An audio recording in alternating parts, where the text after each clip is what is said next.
Hola, ¿qué tal? Sean bienvenidos a un nuevo podcast de la materia de Historia Universal. Hoy vamos a hablar sobre uno de los imperios más fascinantes de la historia, el Imperio Portugués. Soy Caterine y junto a mí están mis compañeras Noemí y Micaela. Hola, ¿qué tal? Yo soy Noemí. Hola, yo soy Micaela. Te invitamos a ser parte de este viaje a través del tiempo. Hoy exploraremos sobre un pequeño reino ubicado en la península ibérica, que se expandió y conquistó vastos territorios a través de mares y continentes, desde su origen hasta su decadencia, en el siglo XX. Así es. Empecemos por sus orígenes, que están profundamente conectados con la caída del Imperio Romano de Occidente. Cuando el imperio se derrumbó, la península ibérica fue tomada por los visigodos, pero poco después, en el siglo VIII, con la llegada de los musulmanes, se estableció en gran parte de la península. Exactamente.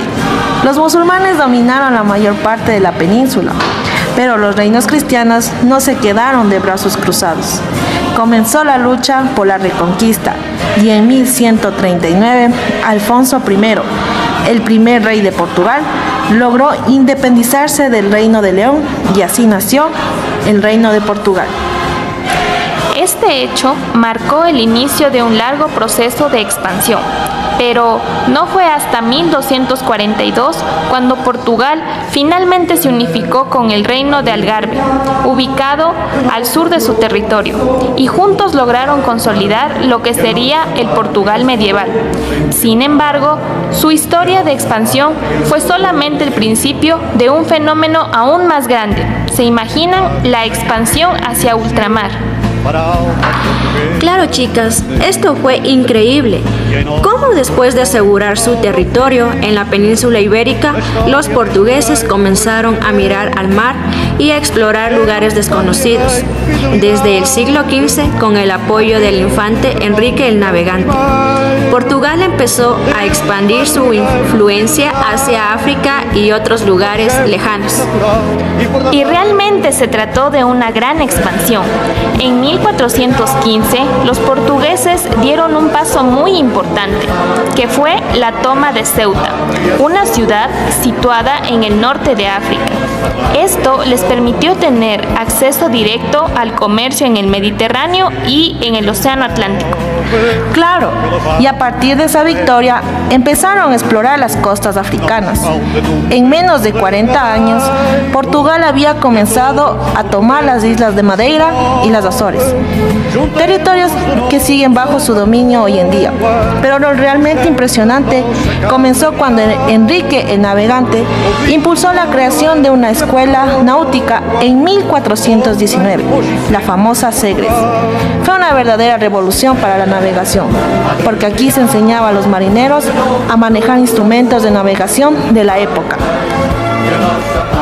Exacto, Noemí. Además, Enrique no solo creó una escuela, sino que también financió viajes hacia África. En 1445 también ayudó a establecer las primeras bases comerciales en lugares como Arguín. Esto permitió a Portugal comercializar con esclavos, oro y especies, mucho más antes que otros países de Europa. Así es. Todo esto fue posible gracias al diseño de nuevas embarcaciones, como las carabelas y las naos, que permitieron la navegación incluso más allá de las costas conocidas. Pues de esta manera los portugueses avanzaron por el continente africano, rodearon el Cabo de Buena Esperanza en 1488 y finalmente llegaron hasta la India. Imagínate lo que fue eso. Vasco de Gama, en 1498, fue el primero en establecer una ruta marítima directa desde Europa a la India, lo que les dio un control crucial sobre las rutas comerciales hacia Asia. Y eso no fue todo, chicas. En 1500, el navegante portugués Pedro Álvares Cabral, mientras iba en un viaje hacia la India, llegó por accidente a lo que hoy es Brasil. Este descubrimiento fue muy importante, ya que marcó el inicio de lo que se convertiría en la colonia más importante de Portugal. Brasil se convirtió en la joya de la corona portuguesa.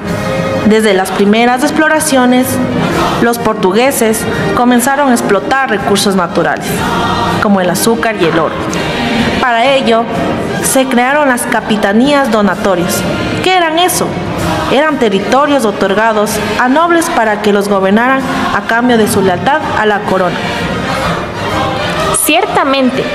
Además, en Brasil, los portugueses establecieron factorías y fortificaciones a lo largo de la costa para proteger sus intereses comerciales. Fue aquí donde también comenzaron a hacer uso del trabajo esclavo, especialmente en lo que eran las plantaciones de azúcar, y esto les permitió prosperar económicamente. Pero Brasil no fue el único lugar donde Portugal estuvo. En Asia, los portugueses llegaron a dominar territorios que iban desde Goa, en la India, hasta las Islas Molucas, en Indonesia, pasando por lugares como Sri Lanka y Macao.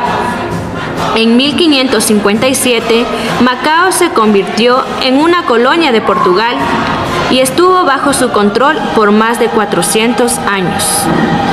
Esto demuestra cómo los portugueses extendieron su poder en diferentes partes del mundo.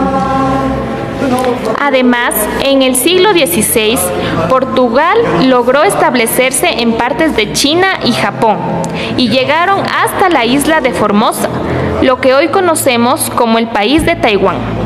Portugal se convirtió en una potencia comercial global, ya que controlaba importantes rutas marítimas entre Europa, África y Asia.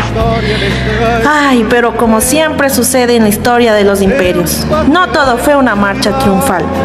A medida que los Países Bajos e Inglaterra se hicieron más poderosos, comenzaron a desafiar la hegemonía portuguesa en Asia y en el comercio de especias. Sí, chicas, y en el siglo XVII, pues comenzó el declive del imperio portugués.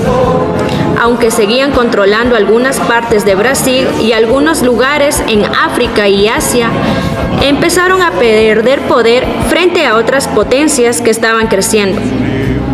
La unión que tenían con España en 1580, cuando el rey Felipe II gobernó ambos países, debilitó mucho a Portugal. Aunque lograron recuperar su independencia en 1640, ya habían perdido fuerza y territorio, y esto les afectó bastante. Exacto. Aunque recuperaron la independencia, el imperio portugués nunca volvió a ser el mismo.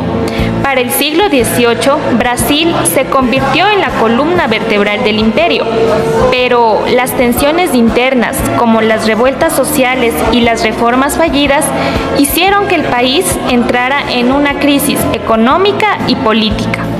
Además, la invasión napoleónica en la península ibérica no ayudó nada. En 1808, la familia real portuguesa huyó a Brasil, estableciendo la corte imperial. Allí, en 1815, Brasil se convirtió en el Reino Unido de Portugal, Brasil y Algarve, pero la independencia de Brasil en 1822, proclamada por Pedro I, marcó la desaparición de la principal colonia portuguesa. Qué triste, chicas, que desde ese momento el imperio portugués empezó a caer rápidamente. Perdieron poder en África y Asia. Y ya para finales del siglo XIX solo les quedaban unas pocas colonias en África. Pues esto demuestra cómo Portugal pasó de ser una gran potencia a perder casi todo su imperio. Ya para el siglo XX, las tensiones internas y la presión de las potencias extranjeras continuaron. Durante la Guerra de Independencia de Brasil y las guerras coloniales en África, Portugal comenzó a perder el control de sus últimas posesiones. Y como si fuera poco, las revueltas sociales aumentaron, hasta que en 1910 la monarquía fue derrocada en una revolución y Manuel II fue obligado a abdicar.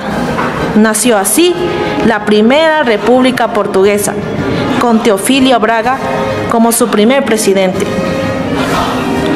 Sí, y aunque Portugal aún mantiene algunas de sus antiguas colonias en África, pues el imperio portugués lamentablemente llegó a su fin, con un legado que perdura en su lengua, la cultura y las relaciones internacionales que aún conectan con varios países en el mundo.